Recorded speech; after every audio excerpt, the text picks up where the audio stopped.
राजीव बसुमतारी बे समाव बारग' एनडिबि बिथांमोननि थाखाय मोनसे बिग ब्रेकिं आपडेट लानानै फैदों।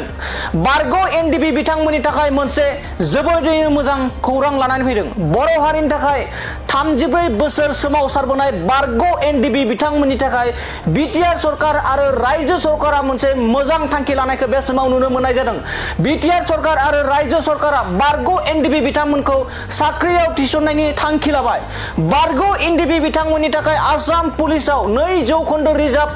पस्टखौ होनाय जाबाय। फैगौ 15 अक्ट'बराव जानो गोनां आसाम पुलिसनि साख्रि ओंखारगोनाव बारग' एनडिबि बिथांमोननि थाखाय 2% रिजार्भ लाखिनाय जाबाय।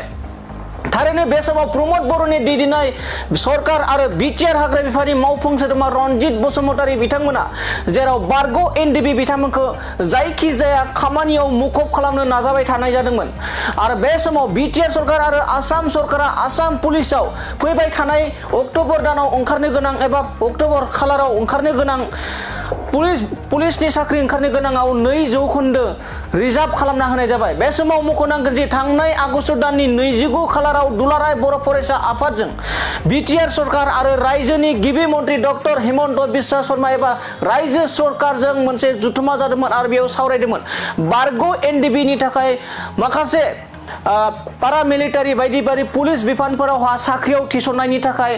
सावरायनाय जादोंमोन आरो बे सावरायनायखौ लानानै एबा थांनाय 29 आगस्ट खालाराव दुलाराय बर' फरायसा आफादा सावरायनाय फिथाइखौ दिनै सरकारा 2%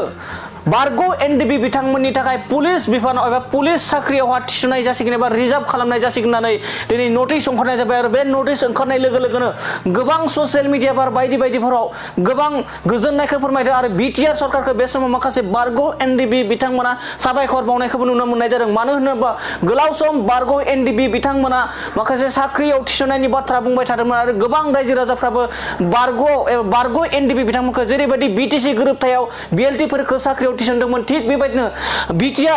बिटिआर गोरोबथानि दफा बायदियै एबा बिटिआर गोरोबथाजों बारग' एनडिबि बिथांमोना एबा आसाम पुलिसाव फैबाय थानाय अक्ट'बर दानाव जानो गोनां एबा ओंखारनो गोनां आसाम पुलिसनि साख्रियाव बेयाव एनडिबिफोरनि थाखाय 2% रिजार्भेसन होनाय जाबाय। बे समाव फिन फोरमायनो नोंथांमोननो नाजादों। बारग' एनडिबि बिथांमोननि थाखाय मोनसे जोबोरैनो मोजां खौरां लानानै फैदों आरो आसाम सरकार बे मोनसे थांखिखौ लानाय जादों। बर' हारिनि थाखाय 34 बोसोर सोमावसारबोनाय बारग' एनडिबि बिथांमोननि थाखाय बिटिआर आरो रायजो सरकार एबा मोनसे मोजां थांखि रायजो सरकारा मोनसे मोजां थांखि लाना फैदों होननानै जों बे समाव नोंथांमोननो फोरमायनो सानदों। बे समाव बिटिआर सरकार आरो रायजो सरकारा बारग' एनडिबि बिथांमोनखौ साख्रियाव थिसननाय थांखि लाबाय आरो बिथांमोननि थाखाय एक्सट्रा खथा एबा रिजार्भेसन होनाय जादों। फैबाय थानाय आसाम पुलिसनि ओंखारनो गोनां साख्रियाव बारग' एनडिबि बिथांमोननि थाखाय आसाम पुलिसाव 2% रिजार्भ पस्ट होनाय जाबाय होननानै दिनै नटिस ओंखारनाय जादों आरो बे नटिस ओंखारनाय लोगो लोगोनो गोबां ससियेल मिडियायाव सावरायनायखौ नुनो मोननाय जादों। फैगौ 15 अक्ट'बराव जानो गोनां आसाम पुलिसनि साख्रि ओंखारगोनाव बारग' एनडिबि बिथांमोननि थाखाय 2% रिजार्भ लाखिनाय जाबाय। बे समाव नोंथांमोनखौ खनले फोरमायबावोदि बारग' एनडिबि बिथांमोननि थाखाय आसाम सरकारा मोनसे थांखि लाबाय। थारैनो बे समाव प्रमद बर'नि दैदेननाय सरकार आरो बिटिआर हाग्रा बिफाननि मावफुं सोद्रोमा रनजित बसुमतारी बिथांमोना जेराव बारग' एनडिबि बिथांमोनखौ जायखिजाया खामानियाव मुखुब खालामनो नाजाबाय थादोंमोन। बे समाव बिटिआर सरकार आरो आसाम सरकारा आसाम पुलिसाव 2% रिजार्भ खालामनाय जाबाय। बे बाथ्राखौ थांनाय आगस्ट दाननि 29 खालाराव दुलाराय बर' फरायसा आफादा आसाम सरकार आरो बिटिआर सरकारै जथुमै सावरायनाय जादोंमोन आरो बे सावरायनायाव बारग' एनडिबि बिथांमोननि थाखाय माखासे बाथ्रा सावरायनाय जादोंमोन आरो दुलाराय बर' फरायसा आफादनि बेबायदि बारग' एनडिबि बिथांमोननि थाखाय सावरायनायखौ लानानै दिनै फिन मोनसे गोजोनथाव रादाब ओंखारबावदों आरो बेनो जाबाय बारग' एनडिबि बिथांमोननि थाखाय पुलिसाव एबा पुलिस ओंखारनो गोनां फैगौ 15 अक्ट'बरावहा पुलिसनि साख्रि ओंखारनो गोनां बेयाव 2% रिजार्भ एबा खथा खालामना होनाय जाबाय।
दुर्गा फुजानि धामाका दख'ना डिजाइन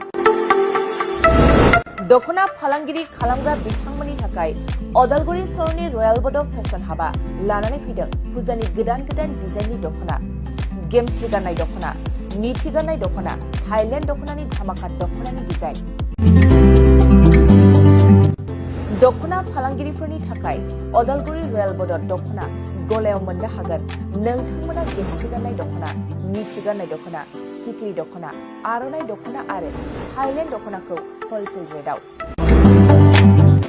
बर'नि हारिमुआरि गाननाय जोमनायफोरखौ दख'ना फालांगिरिफोरनि थाखाय बयनिख्रुइबो खमसिन बेसेनाव मोननो हागोन अदालगुरिनि रयेल बड' फेशन हाबाव बायदि रोखोमनि दख'ना नोंथाङा दख'नानि फालांगि खालामनोब्लाबो रयेल बड' हाबाव गासैबो दख'नाखौ हलसेल रेटआव मोननो हागोन खम बेसेनावनो लांनानै फालांगिबो खालामनो हागोन